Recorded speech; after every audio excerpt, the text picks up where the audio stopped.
రాజమౌళి కలల ప్రాజెక్ట్. ఎప్పటికైనా ఆ సినిమా తీసి తీరుతానని ఇదివరకు అందరితో చెప్పాడు.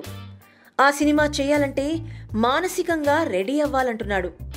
ఈ ప్రాజెక్ట్ గురించి రాజమౌళితో పాటు బాలీవుడ్లోని మహామహులు కూడా తమ ఇంట్రెస్ట్ని కనబరుస్తున్నారు. బాలీవుడ్ బాద్షా అయితే ఏకంగా ఓ విదేశీ ప్రొడక్షన్ హౌస్తో కలిసి ఈ సినిమాను నిర్మించాలని ఆశపడుతున్నాడు కూడా.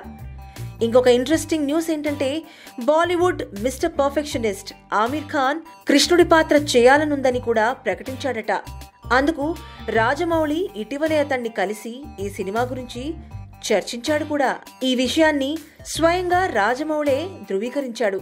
ఈ పాటికే ఆ సినిమా ఏదో మీ అందరికీ అర్థమైపోయిందనుకుంటా. ఎస్, మహాభారతం.